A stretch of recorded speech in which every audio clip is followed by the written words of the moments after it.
श्री सीतारामचंद्राभ्याम नमः। श्रीमद्वाल्मीकीय रामायणम बालकांडम नवमः सर्गः।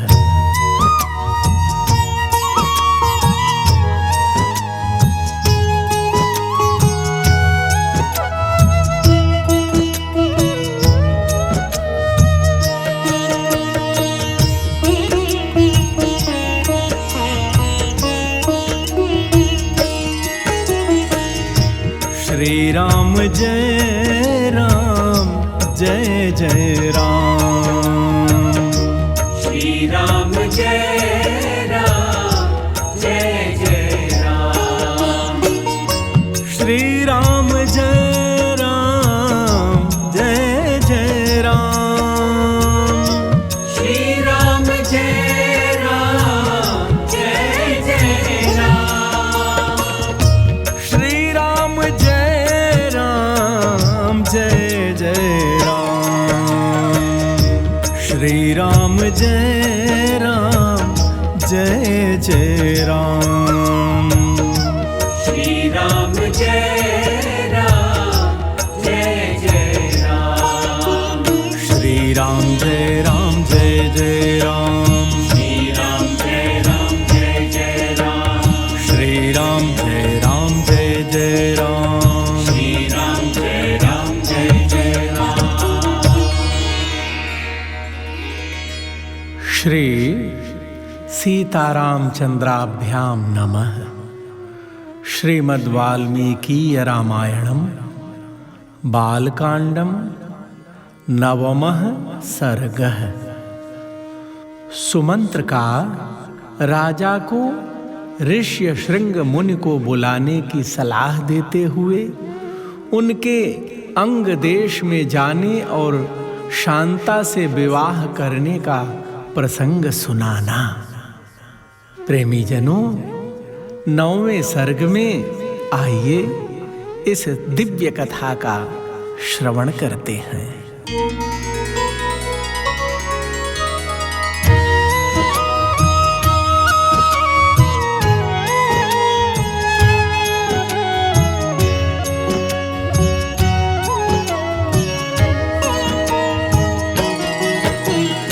एतच्छ्रुत्वा रहसूतो राजानम् इदमब्रवीत्।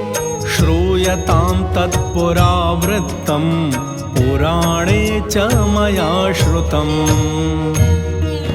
पुत्र के लिए अश्वमेध यज्ञ करने की बात सुनकर सुमंत्र ने राजा से एकांत में कहा, महाराज, एक पुराना इतिहास सुनिए।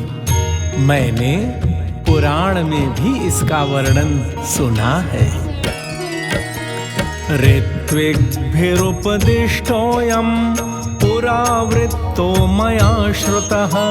सनत्कुमारो भगवान् पूर्वं कथितवान् कथाम्। ऋत्विजों ने पुत्र प्राप्ति के लिए इस अश्वमेध रूप उपाय का उपदेश किया है, परंतु मैंने इतिहास के रूप में कुछ विशेष बात सुनी है।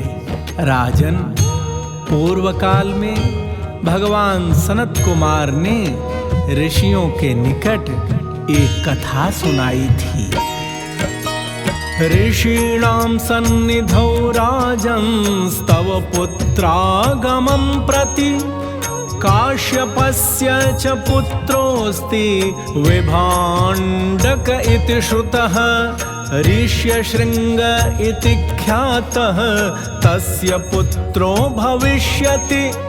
स वने नित्यसंवृद्धो मुनिर्वनचरः सदा। राजन, सनत कुमार ऋषियों की कथा आपकी पुत्र प्राप्ति से संबंध रखने वाली है। उन्होंने कहा था, मुनिवरों, महर्षि काश्यप के विभाण्डक नाम से प्रसिद्ध एक पुत्र हैं। उनके भी एक पुत्र होगा जिसकी लोगों में ऋष्यशृंग नाम से प्रसिद्धि होगी। वे ऋष्यशृंग मुनि सदा वन में ही रहेंगे और वन में ही सदा लालन पालन पाकर वे बड़े होंगे। नान्यं जानाति विप्रेन्द्रो नित्यं पितृनुवर्तनात् द्वैविध्यं ब्रह्मचर्यस्य भविष्यति महात्मनः। लोकेषु प्रथितं राजन् विप्रैष्य कथितं सदा तस्यैवं वर्तमानस्य कालः समभिवर्तत। राजन, सदा पिता के ही साथ रहने के कारण विप्रवर ऋष्य शृंग दूसरे किसी को नहीं जानेंगे। हे राजन, लोक में ब्रह्मचर्य के 2 रूप विख्यात हैं और ब्राह्मणों ने सदा उन दोनों स्वरूपों का वर्णन किया है। एक तो है दंड मेखला आदि धारण रूप मुख्य ब्रह्मचर्य और दूसरा है ऋतुकाल में पत्नी समागम रूप गौण ब्रह्मचर्य। अग्निं शुश्रूषमाणस्य पितरं च यशस्विनम् एतस्मिन्नेव काले तु रोमपादः प्रतापवान् अंगेषु प्रथितो राजा भविष्यति महाबलः तस्य व्यतिक्रमाद्राज्ञो भविष्यति सुदारुणा अनावृष्टिः सुघोरा वै सर्वलोक भयावहा अनावृष्ट्यां तु वृत्तायां राजा दुःख समन्वितः। महाराज, उन महात्मा के द्वारा उक्त दोनों प्रकार के ब्रह्मचर्यों का पालन होगा। इस प्रकार रहते हुए मुनि का समय अग्नि तथा यशस्वी पिता की सेवा में ही व्यतीत होगा। उसी समय अंग देश में रोमपाद नामक एक बड़े प्रतापी और बलवान राजा होंगे। उनके द्वारा धर्म का उल्लंघन हो जाने के कारण उस देश में घोर अनावृष्टि हो जाएगी, जो सब लोगों को अत्यंत भयभीत कर देगी और वर्षा बंद हो जाने से राजा रोमपाद को भी बहुत दुख होगा। ब्राह्मणान् श्रुत संवृद्धान् समानीय प्रवक्षति भवन्तः श्रुतकर्माणो लोकचारित्रवेदिनः समादिशन्तु नियमं प्रायश्चित्तं यथा भवेत् इत्युक्तास्ते ततो राज्ञा सर्वे ब्राह्मण सत्तमाः। हे राजन, वे शास्त्र ज्ञान में बढ़े चढ़े ब्राह्मणों को बुलाकर कहेंगे, विप्रवरो, आप लोग वेद शास्त्र के अनुसार कर्म करने वाले तथा लोगों के आचार विचार को जानने वाले हैं, अतः कृपा करके मुझे ऐसा कोई नियम बताइए जिससे मेरे पाप का प्रायश्चित हो जाए। वक्ष्यन्ति ते महीपालं ब्राह्मणा वेदपारगाः विभाण्डक सुतं राजन् सर्वोपायैरिहानया आनायतु महीपाल ऋष्यशृङ्गं सुसत्कृतं विभाण्डक सुतं राजन् ब्राह्मणं वेदपारगम् प्रयच्छ कन्यां शान्तां वैविधिना सुसमाहितः। राजा के ऐसा कहने पर वे वेदों के पारंगत विद्वान सभी श्रेष्ठ ब्राह्मण उन्हें इस प्रकार सलाह देंगे, राजन, विभाण्डक के पुत्र ऋष्यशृंग वेदों के पारगामी विद्वान हैं। हे भूपालक, आप सभी उपायों से उन्हें यहाँ ले आइए। बुलाकर उनका भली भांत सत्कार कीजिए। फिर एकाग्र चित्त हो वैदिक विधि के अनुसार उनके साथ अपनी कन्या शांता का विवाह कर दीजिए।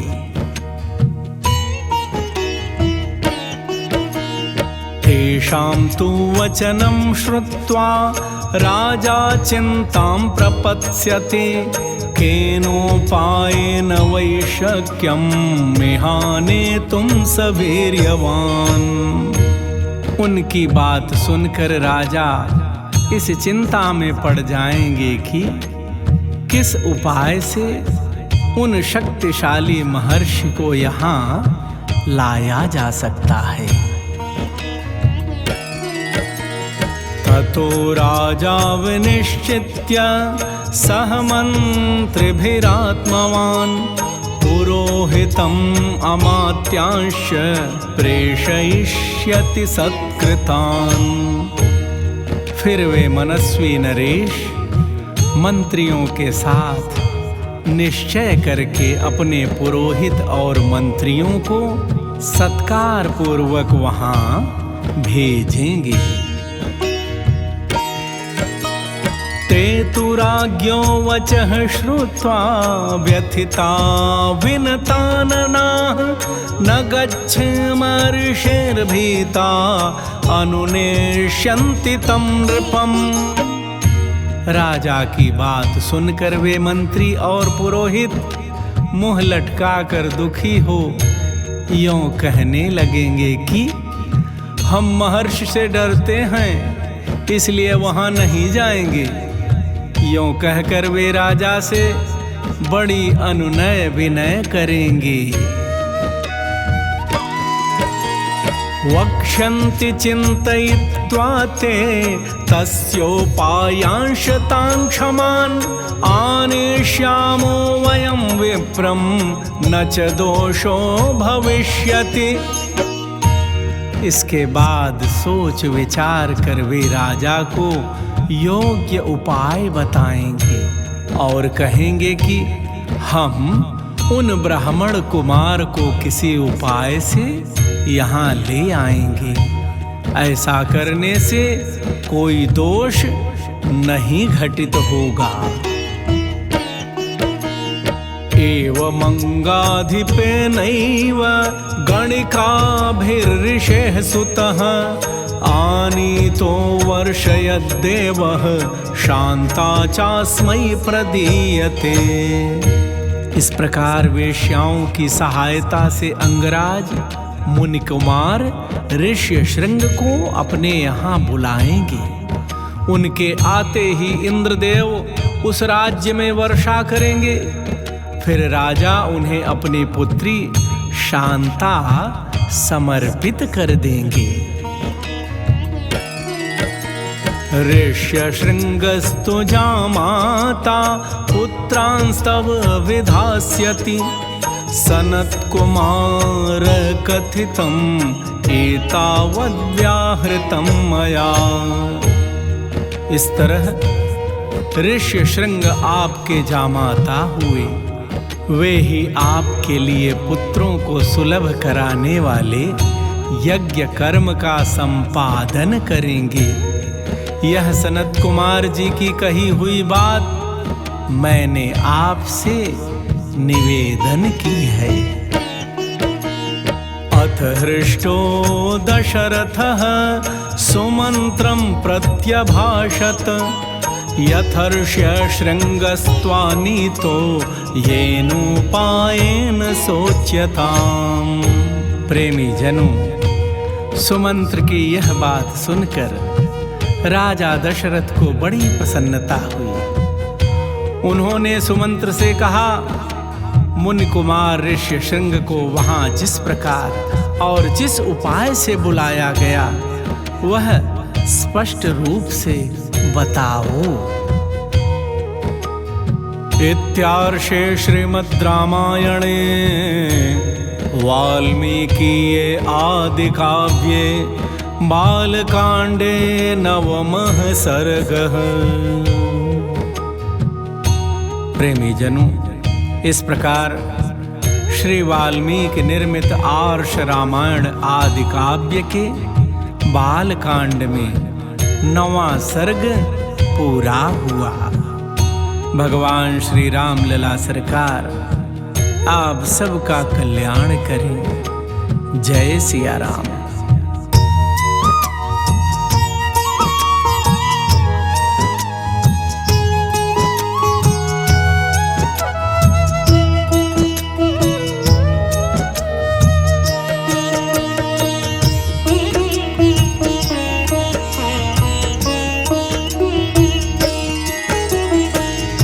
श्री राम जय राम जय जय राम। श्री राम जय राम जय जय राम। श्री राम जय राम जय जय राम। श्री राम जय राम जय जय राम।